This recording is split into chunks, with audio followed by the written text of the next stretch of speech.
자, 저는 주제를 삼국시대 때 금관이 과연 무엇을 뜻하는가에 대해서 여러분들께 발표를 하려고 합니다. 자, 우리나라 금관은 지금 고대 세 개의 금관과 우리나라 금관은 고구려, 백제, 신라, 가야 이렇게 4국의 금관이 있고, 금관이 과연 부장용이냐 아니면 실제로 썼느냐 이런 또 쟁점이 있습니다. 그리고 우리가 흔히 신라 금관과 스키타이계 금관을 이제 비교하는 경우가 많은데, 그거에 대해서도 한번 좀 논해 보기로 하겠습니다. 자, 전 세계의 금관이 이렇게 많습니다. 메소포타미아, 우루, 아시리아, 히타이트, 이집트, 그리스, 로마, 페르시아, 인도, 마야, 스키타이 이렇게 많습니다. 현재 남아있는 건 한 100여 점이 넘습니다. 제가 조사한 거로는요. 위에 보면 이제 황금투구부터 시작해가지고 히타이트, 아시리아, 여기는 다 이집트 금관들입니다. 이집트 금관은 요거는 이제 그 투탕카멘의 벽화 무덤에 있는 건데, 코브라를 단 형상의 금관을 썼죠. 실제로 똑같은 게 부장이 되어 있습니다. 그리고 헬레니즘 시대 이집트 그리스 영향을 받은 이집트 금관은 그리스 신전과 그리스 신들이 나타납니다. 자, 그리고 이제 미케네 또 그리스, 로마 해가지고 금관들이 많이 나타나고, 또 이제 동전 주하에도 금관 형태의 관을 쓴 것들이 많이 나타납니다. 이건 로마 시대고, 또 벽화에도 이렇게 또 관을 쓴 것들이 많이 나타납니다. 자, 요거는 이제 그 마케도니아의 다리우스 황제의 암벽화입니다. 암벽화에 또 관을 쓴 게 나오고, 금화에도 또 이렇게 관을 쓴 게 나오고, 또 사산조 페르시아 제국도 수백 년 동안 이렇게 관을 쓴 게 많이 나타납니다. 금화와 은화에도 제왕들의 기념주화에도 관을 쓴 것들이 많이 나타나고, 인도 쿠샨 왕조, 그리고 남미 마야, 전 세계적으로 금관이 나타나고 있습니다. 자, 그리고 스키타이는 기원전 7 내지 8세기 전에 보면은 흑해 연안에서 독수리가 들어간 금관도 나오고, 여기는 그리핀이라고 그리스 제우스의 마차를 끈 동물이죠. 상상의 동물 그리핀을 꼽은 금관도 나오고, 또 이제 단순히 꽃을 이제 형상화해서 나온 금관도 나옵니다. 그리고 좀 시대가 올라서 기원전 3세기 전후해서 쿠르칸 쪽에서도 이제 금관은 아닌데 이제 꽃갈모제에다 금 장식을 많이 한 것들이 나오죠. 그 다음에 BC 4세기의 사르마트 금관, 그리고 우리가 이제 아까 강인우 선생님께서 말씀하신 틸리아테페 기원 후 1세기 박트리아 왕국 이쪽에서도 금관이 나옵니다. 자, 우리나라 금관은 지금 현재 고구려 금관 하나, 백제 금관은 지금 전에 내려오는 게 없죠. 그리고 가야 금관 2개, 그리고 신라 금관 7점입니다.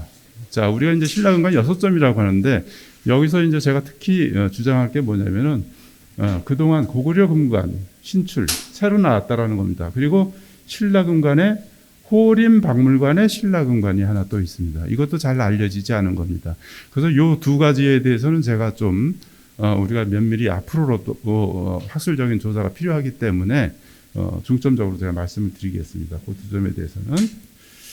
자, 일단 고구려 금관입니다. 고구려 금관은 전쟁 이후에 6.25 전쟁 이후에 평양의 청암리사지에서 한 쌍이 발견이 됩니다. 한 쌍이 발견이 되는데, 이거는 지름이 25cm 정도밖에 안 되는 거예요.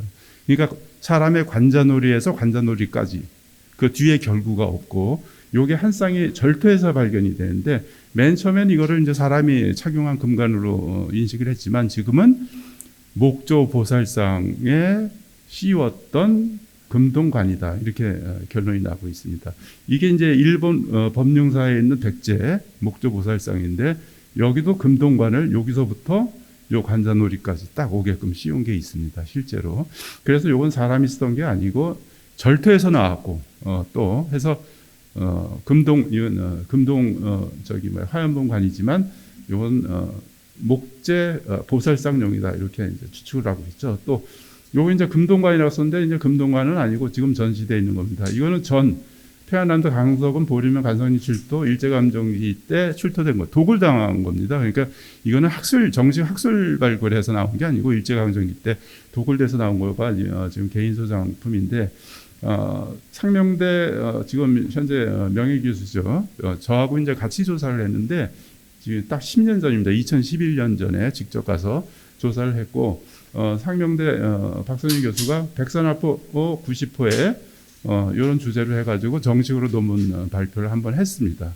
그리고 또 그 다음에 2014년도에 제가 동아세 역사 논총에 또 한 번 발표를 했습니다. 삼국시대 때 금관의 재조명이라고 해가지고 이거 역시 이제 관태가 있고 7개의 세움 장식이 있는데 2가지 종류의 불꽃 문양입니다. 그리고 동반 출토된 유물이 있는데 여기 보면 이제 행엽, 조개를 꼽은 행엽, 금동못, 방울, 또 뭐 십자형 관장식 이런 이제 금동 관장식들이 많고 특히 주제할 것은 이제 금귀걸이와 금동 갑오편입니다. 금귀걸이는 원추형 금귀걸이로 이것도 이제 고신라에서 많이 나오는 건데 일단 고구려 영향으로 이런 신라 귀걸이가 많이 나오겠죠.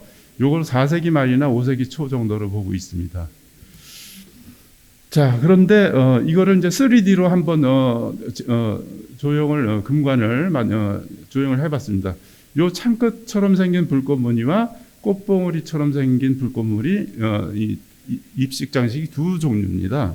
자, 근데 요 창끝처럼 생긴 거는 덕흥리 벽화고분에 보면은 현실 세계와 천상 세계의 중심부를 이렇게 화연문으로 전부 장식을 했는데 끝에가 다 이런 식으로 뾰족한 창끝 모양으로 표현을 했죠. 근데 이거 덕흥리 벽화고분은 4세기 말입니다. 4세기 말에 조성이 된 거죠. 그래서 이것도 이제 요 금관의 연대를 측정하는데 도움이 될 수 있을 것이다라고 해가지고 넣었고요. 또 이쪽을 보면 꽃봉오리처럼 생긴 게 이거는 청암리에서 나온 금동관, 요거는 금관, 지금 전시된 금관. 비교해 보시면 거의 비슷한데 요거는 가지가 3개고 얘는 가지가 2개입니다. 그리고 금동관은 꽈서 불길이 타오르는 걸 표현했는데 여기는 거침은 형식으로 표현을 했어요. 역시 청암리에서 출토된 금동관은 2가지 종류고 요것도 창끝처럼 생긴 것도 2가지 종류입니다. 그리고 요거는 이제 참고 자료인데 일제강점기 때 골동품상의 명함이고 그리고 뒤에 강석은 보림면 간성리 금관이라고 묵서로 되어 있습니다. 그때 당시에. 자, 여기 이제 종합해 보면 2 종류의 불꽃장 세움 장식 7개, 덕흥리 벽화고분 말목골하고 비슷하고 원추형 금고리가 나오고 이 금동 갑오편은 중국 천추총에서 나온 금동 갑오편하고 거의 크기와 구멍 사이즈, 제작 기법이 비슷하고 마선묘구의 이천100호 무덤에서 출토된 금동 갑옷하고도 크기와 모양이 거의 비슷합니다. 그래서 고구려 걸로 추정할 수가 있고 금관의 성분 분석을 제가 했고 요거는 금 76%, 은 21 합금입니다. 그리고 구리 1.9%, 기타 1.1%에서 18K 정도로 돼서 입식이 세움 장식이 서 있을 수 있게끔 이게 순금이면 서 있을 수가 없겠죠. 그 다음 넘어가겠습니다. 요게 이제 전시된 갑옷 파편이고 요게 이제 그 마성고분에서 나온 편들입니다. 요거는 이제 비교해서 놓은 거고요. 그리고 금귀걸이도 요거는 이제 현재 전시되어 있는 거고 요 옆에 거는 평양 강석은 보림면 보림리. 그러니까 보림면 같은 이게 출토된 거에 옆 동네에서 출토된 고구려 금귀걸이입니다. 그리고 요 옆에 있는 금귀걸이는 중국 지반 쪽에서 나온 금귀걸이고요. 일제강점기 때 그 고적조사 표를 보니까 강석은 보림면 보림리 쪽이 고구려 고분하고 폐고분들이 상당히 많이 산재해 있던 곳이더라고요. 자, 이제 고구려 금관은 그렇게 끝냈고 이제 백제금관입니다. 백제금관은 이제 아까 설명을 자주 첫 번에 해주셨기 때문에 일단 한 가지만 저는 말씀드리겠습니다. 백제금관의 이 세움 장식이 무엇을 뜻하느냐? 일제강점기 때 일본 학자들은 초함은 풀꽃이다 이렇게 얘기를 했어요. 풀꽃. 근데 백제는 고구려하고 같은 계통이죠. 부여에서 출발한 같은 계통입니다. 부여는 태양신을 숭배하고 일단 해무수라는 말만 우리가 들어도 알 수가 있죠. 고구려 백제는 태양신을 숭배하고 불꽃, 영원불멸의 불꽃을 상징하는데 이게 과연 풀꽃이냐라는 문제가 있습니다. 저는 이게 풀꽃이 아니고 화연문을 불꽃 무늬를 형성한 게 아닌가라는 생각을 해요. 그리고 이 고구려는 하나씩 올라왔지만 꽃봉오리가 여기 요거 같은 겁니다. 요 입식은 꽃봉오리가 3개가 올라왔어요. 그리고 끝에 옥장식을 달았죠. 반짝반짝 빛나라고. 근데 얼마 전에 또 영암 쌍무덤에서 신촌리에서 나온 세움장식의 반 정도 크기 되는 세움장식이 하나 또 출토됐습니다. 거기에는 역시 3가지 갈래로 뻗었는데 가운데에 유리구슬 장식이 달렸어요. 그러니까 풀에 반짝반짝 빛나라고 유리를 달았는지 아니면 불꽃에 유리를 달았는지는 여러분들이 상상을 하시면 될 것 같고, 한평 신덕고분 1호에서도 금동관이 출토됐는데 여기에도 구슬 장식이, 빛나는 구슬 장식이 많이 출토됐습니다.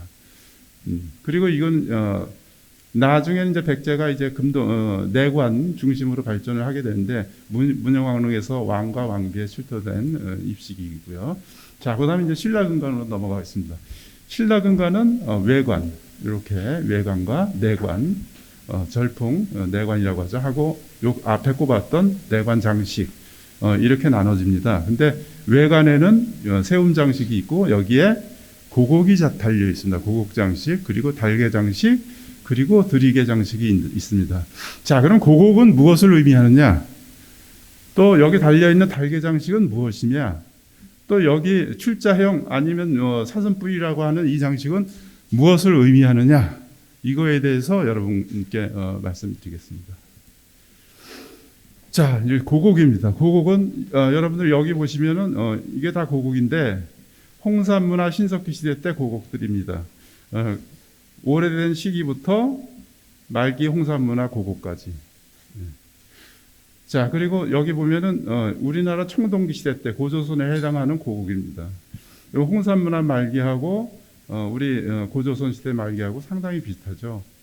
근데 일반인들이 잘 모르는 게 있습니다. 우리나라 신석기 시대 때도 출토된 옥룡이 있습니다. 여기 이거 파주 주월리에서 출토됐습니다. 지금 경기도 박물관에서 전시되고 있습니다.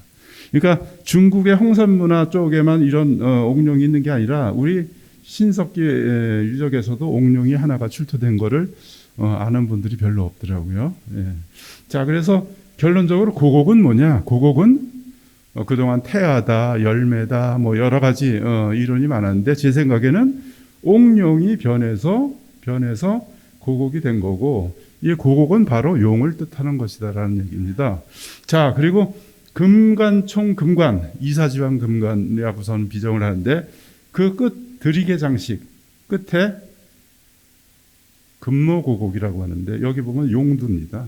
용의 얼굴, 눈과 입과 요 앞에 뿔까지. 특히 금관총 허리 장식에도 금으로 만든 고곡이 있는데 여기 보면은 이게 용두입니다. 그냥 아무렇게나 무늬를 새긴 게 아니고요. 자, 그리고 이제 황남대청에서 나온 고곡들 이렇게 변하고 모자 고곡도 나옵니다. 그리고 여기 보면 삼국시대 때 칼끝 장식인데 여기 보면은 그 여의주를 양쪽에서 물고 있는 용을 볼 수가 있을 겁니다. 아주 단순화시켰죠. 팔만 있고 다리는 없어요.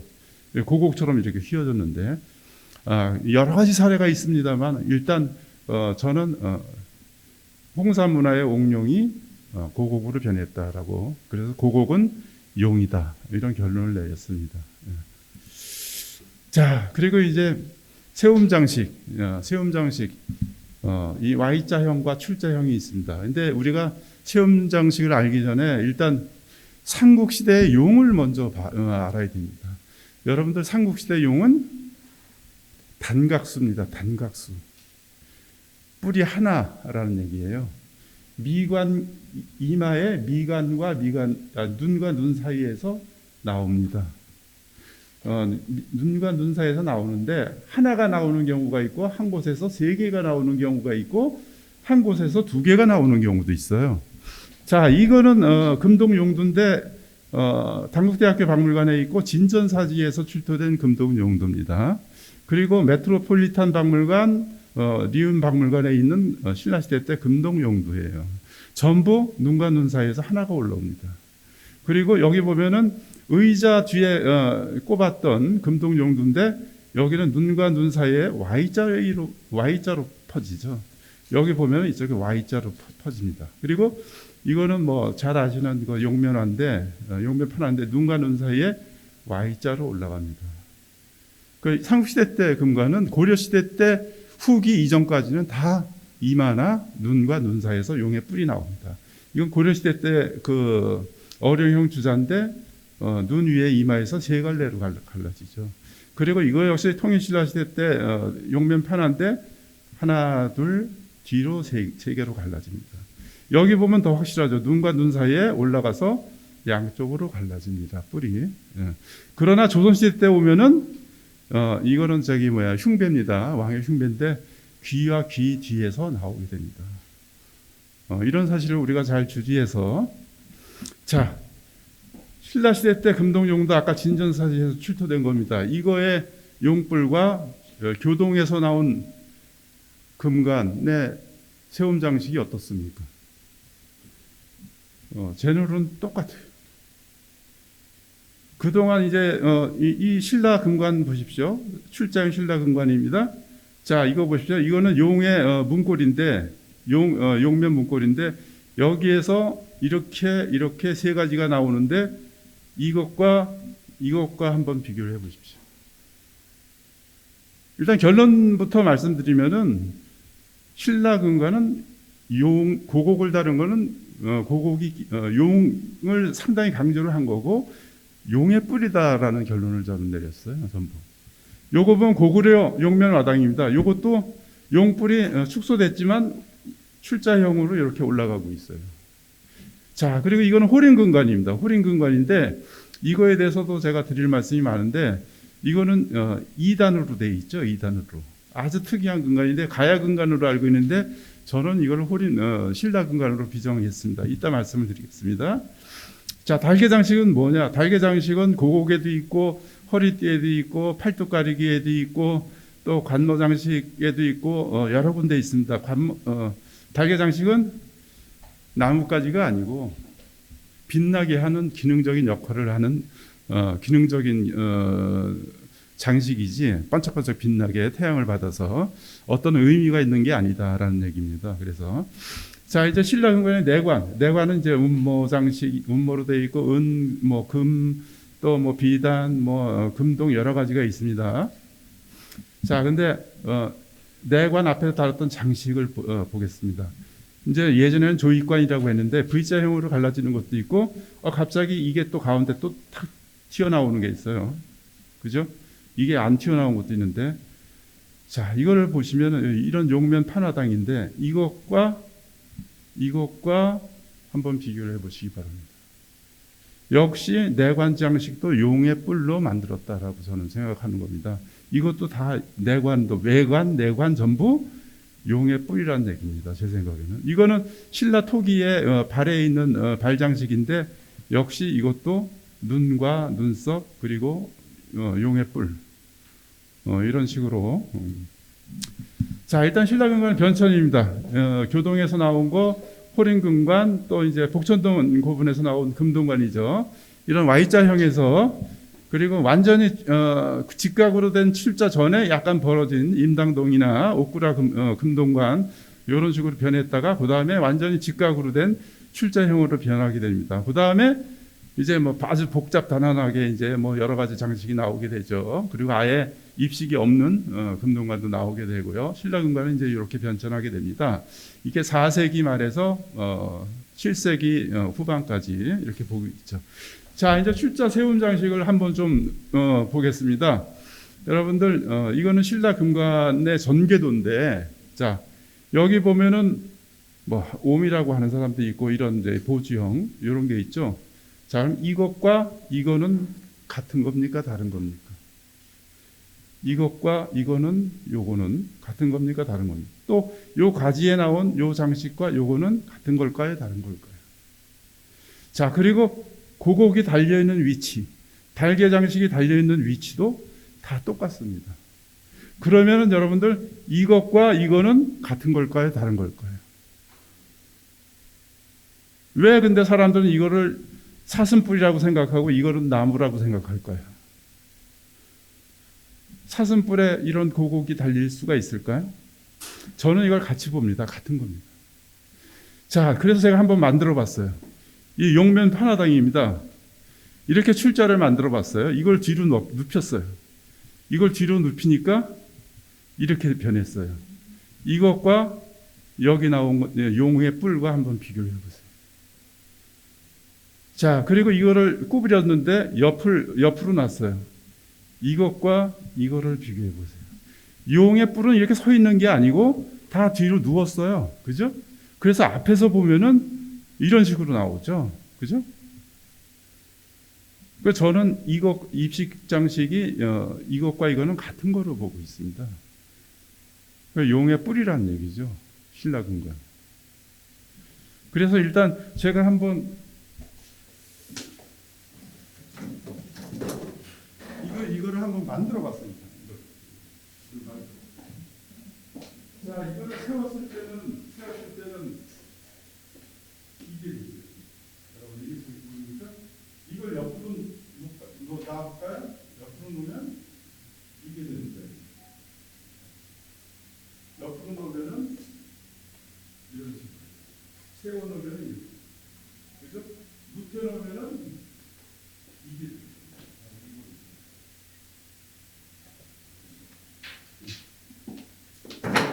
이게 이제 제가 이제 여기 나온 유물 말고도 신라 유물을 직접 대입해 가지고 많이 확인을 했는데 제 책이나 이런 데 보면은 좀 더 자세한 자료가 많이 나와 있습니다.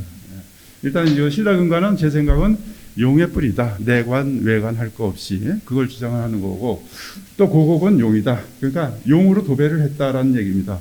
절대 왕권의 권위와 위엄을 위해서. 과거. 예. 자, 이건 호림금관입니다. 이제 이 박물관에서는 가야금관으로 알고 있는데 저는 가장 빠른 시기의 금관이라고 생각합니다. 신라금관 중에서. 그 교동금관보다 더 빠르다고 생각해요. 왜냐하면 자, 여기 보면은 이런 달개 장식을 제가 본 사례가 없어요. 우리는 보통 금사 하나로 구멍 2개를 뚫어가지고 달개 장식을 답니다. 근데 여기는 구멍 하나나 2개를 뚫어가지고 금사 하나로 달개 장식을 2개씩 달았어요. 아주 특이한 경우인데, 그리고 이 금사도 일반 금사의 한 3배 정도 되는 되게 두꺼워요. 제가 조사를 했는데. 그리고 특이한 거는 또 요 세움 장식이 딱 하나인데, 어떻게 세웠냐면은 신라금관처럼 금못이나 리벳을 사용하지 않고 뭐 금실로 꿰인 것도 아니고 여기를 잘라가지고 끼웠습니다. 아주 이런 고식이에요. 그리고 순도도 좀 높은 것 같은데 두껍고, 이게 개인박물관에 있습니다. 그리고 뒤에 장식은 또 이런 장식입니다. 요거는 제가 이해를 못했는데 이런 장식입니다. 자, 그러면 이것도 우리가 이제 개인 사립박물관에 있다고 해가지고 모른 척 할 것이냐? 그거는 이제 연구자들의 도리가 아니죠. 이런 거일수록 좀 더 연구하고 캐가지고 똑같은 우리나라 문화유산이기 때문에 학계에서 이런 것도 공론화 시켜야 된다고 생각합니다. 제 생각엔. 자, 이제 가야금관이다. 예, 여러분들. 가야금관은 또 뭐냐? 여기 보면은 황룡사지에서 나온 용면화당입니다. 여기 또 눈과 눈 사이에 뿔이 이렇게 V자로 올라가고 또 위로 또 올라갔어요. 전화 왔어요. 자, 위로 올라갔습니다. 이렇게. 이거를 확대해 보니까 이거예요. 뿔이 이렇게 돼 있어요. 자, 이거는 뭡니까? 새싹처럼 생겼습니다. 새싹. 풀꽃. 풀이 나오는 새싹처럼 생겼는데 얘는 또 뭡니까? 얘와 얘가 어떨까요? 비슷할까요? 다를까요? 일본 사람들은 다 초하문이라고 합니다. 가야금관을. 우리나라 가야 사람들이 절대군주, 이 군장들이 풀을 머리에다 꽂고 좋아했을까요? 저는 아니라고 생각합니다. 이거 역시 용의 뿔인데 이렇게 풀처럼 보이게 형상화시킨 겁니다. 용의 뿔입니다. 가야하고 신라는 다 용의 뿔이라고 생각합니다. 여기는 가야 말방울입니다. 교동에서 나온. 이 금동관이 나왔을 때 학계에서 다 의아했어요. 출자 비슷한 게 있고 여기는 뭐 또 뾰족하게 뿔 같은 게 나와 있고 요 밑에도 나와 있고 이렇게 넓은 입식이 없는데 이거는 어떻게 나왔냐? 그거를 제가 여기 가야 말방울에 한번 대입을 해봤어요. 눈하고 코하고 입하고 있는데 여기 보면 이뿔하고 비슷하지 않을까. 그리고 이게 마른 모가 아니라 요 위에 조그맣게 또 마른 모가 또 하나 있습니다. 사실은 요것처럼 역시 용의 뿔을 형성화시킨 게 아닌가 하는 얘기고, 또 여기 보면 금동 문고리 장식인데 여기 용면입니다. 눈이고 여기 눈썹이 있고, 자 여기 사이에 여기서부터 뿔이 양쪽으로 나갑니다. 그 양쪽으로 나간 뿔이 꼭 풀꽃처럼 새싹처럼 나갔죠. 자 그리고 이제 이 신라 시대 때 금동관인데 금동관 장식에 이런 무늬도 있습니다.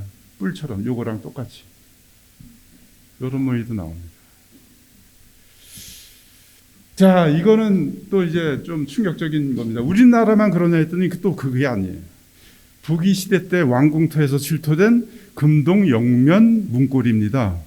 자 이거는 보면은 뭐 가운데 뿔이 이런 식으로 됐죠. 그리고 옆에 뿔은 이런 식으로 됐고, 근데 이 옆에 거 보면은 옆에 뿔은 이렇게 나왔는데 가운데는 풀처럼 완전히 풀입니다. 완전히 풀처럼 형상화가 돼 있죠. 그러니까 과거 사람들이, 이거는 5세기입니다. 5세기. 우리나라 금관 나올 때하고 거의 비슷한 시기죠.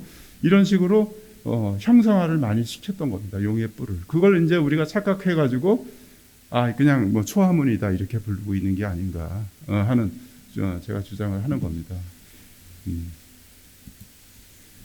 자 그리고 이제 금관은 이제 부장용이냐 실용이냐, 이것도 이제 여러 가지 논란의 장식이 있는데, 일단 금관 보면 세움 장식을 보면은 세움 장식의 맨 밑에 가지가 출자형 제일 넓고 큽니다. 그 다음에 좀 작고 위로 올라갈수록 작아져요. 그리고 세움 장식 밑지름도 위에서 위로 올라갈수록 작아집니다.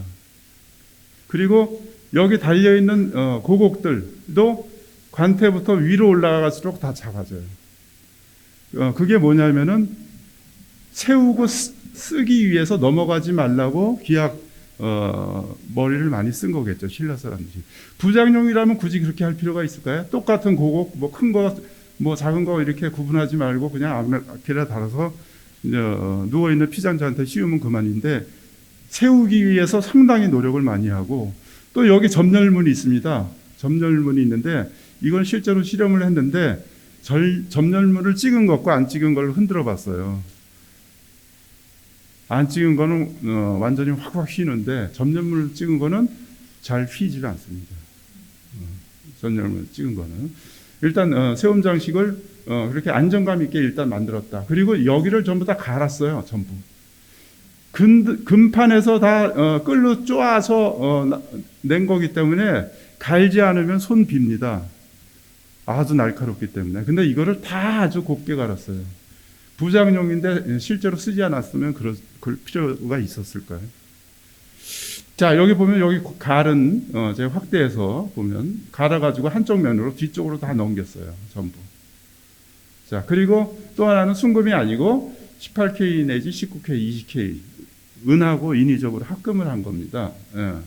그리고 이제 서봉총이나 뭐 여러 가지 신라 금동관에는 이제 금관 지지대라고 안쪽에 열십자로 만드는 것도 실용을 위해서 흔들리지 말라고 잡아주기 위해서 만든 게 아닌가라는 생각이 들고요. 예. 자, 또 이제 또 한 가지는 이제 사용 흔적입니다. 이게 부정용이면 굳이 보수해서 쓸 필요가 없겠죠. 동경박물관에 있는 내관 장식인데 여기 보면은 여기까지 금이 간 거를 갖다가 그때 당시에 리벳을 잘라가지고 리벳으로 끼인 흔적입니다. 이건 사용하다가 갈라졌기 때문에 그때 당시에 보수를 한 겁니다. 부장용이면 이렇게 할 필요가 없겠죠. 또 특히 교동금관 같은 경우는 자 여기 보면 양쪽에 요쪽하고 요쪽에 구멍이 3개 뚫렸던 자국이 있고 여기도 3개 뚫렸던 자국이 있는데 금판을 다시 잘라가지고 이어 붙였어요. 2개씩만 붙였어요. 이때는. 이거를 사용하던 사람이 점점 잘하니까 크기를 늘린 겁니다. 크기를.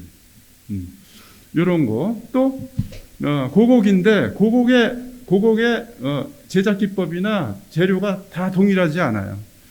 이거 여기 보면은 밑에 구멍이 위에도 뚫린 게 있습니다. 딴 데 썼던 정도죠. 이걸 또 다른 경우도 있고, 또 여기는 구멍이 큰데 모자 고객이고 여기는 또 구멍이 작고, 또 여기 보면은 이렇게 예를 들어서 금사로 이렇게 엮었던 흔적이 있는 파인 홈이 있는 게 또 달려 있고, 이거 사용하다가 떨어져 나가니까 기존에 있는 걸 갖다가 다른 게 아닌가라는 생각입니다.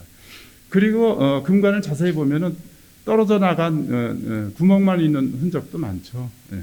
그걸로 봐서는 사용하다가 묻은 것이다라는 주장이고요. 자, 이제 신라 금관하고 이제 스키타이 금관을 한번 비교해 보겠습니다. 자, 기원전 4세기의 틸리아테베, 이거는 이제 사르마트 틸리아테베 1세기, 그다음에 신라 금관입니다. 여기에 이제 새가 나오죠. 틸리아테베 금관의 여신과 새인데, 새는 독수리입니다. 독수리는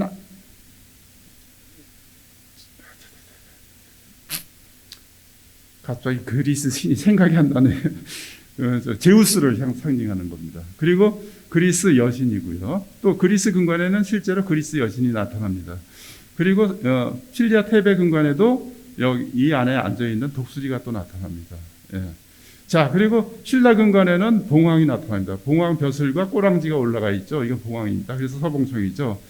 근데 틸리아테베나 사르마트 금관이나 틸리아테베 금관은 그리스적인 요소가 융합이 된 금관이에요. 그리스 영향을 많이 받았고요. 그래서 제우스와 독수리가 들어가죠. 네. 그리고 그런데 신라 금관의 봉황은 전혀 그런 의미가 아닙니다. 절대 왕권을 상징하는 거죠. 용과 봉. 예. 그래서 이 새는 같은 새지만 과연 이걸 같이 공통점으로 해석할 수 있느냐라면은 거기에는 의문이 딸리는 겁니다. 또 흑해연안에서 아까 나온 기원전 7세기에 출토된 금관의 독수리 장식이 또 있어요. 이거 역시 그리스 영향을 받은 제우스를 상징하는 거고, 또 그리핀도 여기 나오는데 이거 역시 제우스의 마차를 끌던 상상의 동물이 나옵니다. 그러니까 흑해연안에서 출토되는 금관들은 그리스 영향을 많이 받은 거죠. 거기 나오는 새들이 우리 서봉송의 봉황하고는 너무 차이가 있지 않을까라는 생각이 들고, 또 하나는 달개 장식의 기법입니다. 우리는 두 개를 뚫어가지고 하나씩 달개 장식을 다는데, 이쪽은 틸리아테베는 구멍을 하나만 뚫어가지고 다는 다른 방법이에요. 또 틸리아테베 금관은 갈지를 않았어요. 그래서 저는 이게 혹시 실제로 사용한 게 아니고 부장용이 아닐까. 우리 신라 금관은 곱게 다 갈았거든요. 손이 다치지 않게. 자, 그리고 새는 또 하나 나옵니다. 이거는 이제 페르시아 금관인데, 페르시아 금관에는 공통적으로 날개 장식이 나옵니다. 근데 이거는 새와 전혀 상관없이 승리를 상징하는, 전쟁에서 승리를 상징하는 승리의 표식입니다. 날개가 공통적으로 날개 장식이 나오는데, 그러니까 같은 새라고 같은 의미가 아니고 또 봉황과 이런 페르시아의 날개 장식 이런 것은 좀 다르니까 이것도 이제 앞으로 우리가 좀 더 면밀히 조사해 봐야 되지 않을까라는 생각이 듭니다. 예. 자, 그래서 한번 그림을 한번 그려봤습니다. 예전에 왕이 입던 옷을 용포라고 하죠. 그리고 왕의 얼굴을 용안이라고 합니다. 왕이 앉았던 의자를 용상이라고 하고, 왕이 흘리는 눈물을 용루라고 하죠. 다 용의 비교, 조선시대까지도 용의 비교를 했죠. 근데 왕은 용이 너무너무 되고 싶었는데, 용은 있는데 왕은 없는 게 뭘까요? 뿔입니다, 뿔. 그렇잖아요. 수염, 눈, 코, 입 다 용처럼 할 수가 있는데 뿔이 없었어요. 그래서 신라시대 때 신라 금관은 용의 뿔을 형성화시켜서 절대 권력, 절대 군주의 위험을 과시한 게 아닌가 하는 제 주장을 한번 말씀해 드립니다. 자, 여기까지 저거는 다 끝났고요. 네. 자, 오늘 올해까지 좀 지체됐지만 일단 됐어요. 네, 감사합니다. 네.